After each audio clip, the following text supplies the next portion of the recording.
Despite being born late, Typhon is truly a titan in the literal sense. He is the embodiment of evil, and his birth is a consequence of Zeus's reckless actions. When Zeus defeated the ancient titans and cruelly punished them to claim the throne on Mount Olympus, the god of thunder made Gaia upset. She slept with her brother Tartarus and gave birth to Typhon. Gaia instilled in her child a deep hatred for Zeus, which made him angry and vengeful. Another theory from Homer suggests that because Hera was angry with Zeus's infidelity, she begged the ancient gods Gaia, Uranus, and the Titans to give birth to a god even stronger than her husband to overthrow him. When Typhon was born, Hera gave him to the serpent Delphine to nurture. Regardless of the theory, Typhon's birth was a fate to test whether Zeus was worthy of ruling Mount Olympus or not.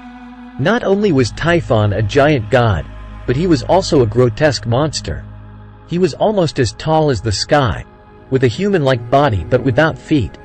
Instead, he had a tail made up of hundreds of large snakes that helped him move.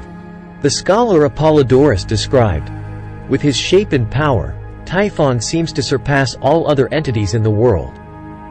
His head has 100 snakes, each producing the sound of a different animal. Typhon's eyes glow with red light, terrifying anyone who looks at them. Under his bushy beard is a mouth that breathes fire. He has hundreds of wings on his body. His arms stretch from east to west, and his hands can turn into a terrifying dragon's head." The poet Nonnus recounts that every time Typhon moves, he looks like an army of crawling snakes, with the heads of other animals such as buffalo, lions, wolves, and leopards growing out of the snake heads. They roar together, creating the cry of 10,000 wild beasts.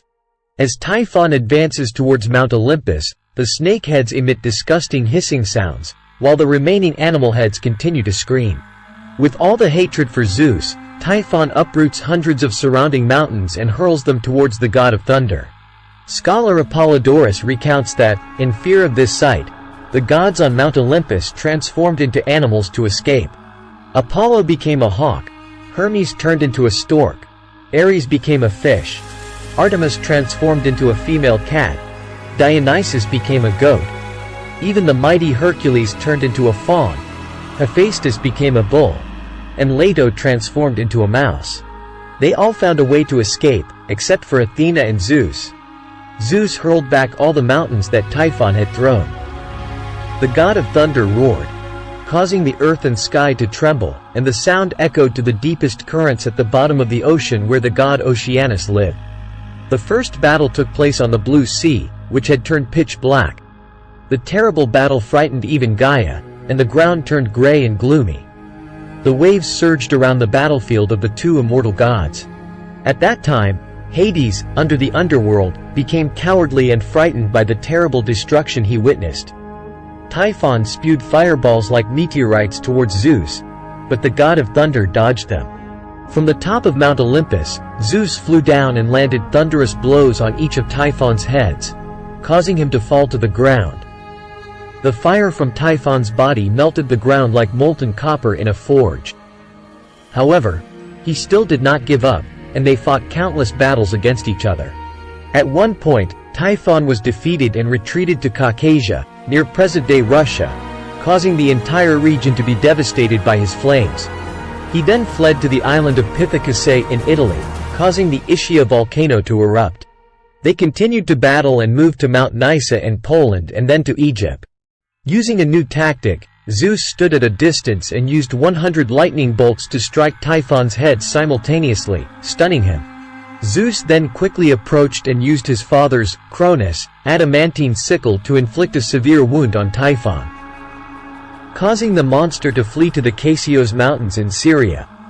There, Typhon used his snake-like arms to try to strangle Zeus, and they continued to struggle with each other for many more rounds. Typhon had superior physical strength, and he wrapped hundreds of writhing snakes around Zeus. Every time Zeus cut off one snake, others immediately took its place. With the advantage, Typhon seized the opportunity to steal the adamantine sickle and cut off Zeus' tendons. Nearly paralyzed, Zeus was helpless as Typhon tightly bound him and took him to Sicilia. There, Typhon left Zeus in the custody of the serpent Delphine, who guarded him while he was motionless. Thinking he had won, Typhon became careless and transformed into a bear, falling into a deep sleep to recover from his wounds. Taking advantage of this rare opportunity, the half-man, half-goat god Pan came and tricked Typhon. While Typhon was distracted, Pan stole and reconnected Zeus' tendons. Meanwhile, Apollo, the sun god and son of Zeus, appeared from above, killing Delphine and freeing his father. After having his tendons reconnected, Zeus regained his strength and fought Typhon back to Mount Nysa. At this point, Clotho, Lachesis, and Atropos tricked Typhon into eating poisonous fruit, saying that he would become stronger if he ate it. Unknowingly, Typhon became weakened after eating the strange fruit. Defeated and heavily wounded by Zeus' attacks, Typhon crawled back to Thrace, near Greece, where his blood flowed and soaked a mountainous region, now known as the Bloody Mountain, Mount Haemus. Finally, Typhon exhausted all his strength and fled to Sicily in present-day Italy, using his remaining energy to hurl a mountain at Zeus, but Zeus easily deflected it with a lightning bolt. In the end, the king of Olympus used all his might to lift the Etna volcano onto his shoulder and struck the monster's head, completely defeating him. Although he was defeated, Typhon's immortal body could not die. Zeus threw him into the abyss where he had just uprooted the Etna mountain, then used the same mountain to cover and imprison Typhon permanently beneath the mountain, ending what was considered the most terrifying battle in Greek mythology. This battle was said to have lasted for thousands of years before it finally ended. As for Zeus, he proved to be the bravest and strongest, and defeating Typhon was the way he ended the troubles he had started. Today, every time the Etna volcano erupts, the Italians believe that it is because Typhon is struggling to escape. Before the battle with Zeus, Typhon had mated with the monster Echidna, giving birth to many other monsters.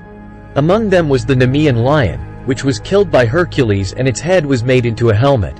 Another famous offspring of Typhon was the three-headed dog Cerberus, who are now guarding the underworld for the god Hades. Another offspring of Typhon was the serpent monster Ladon, tasked with guarding the golden apples in the Garden of Hesperides, also killed by Hercules in one of his tasks. The Chimera monster was also one of the children of this monster couple.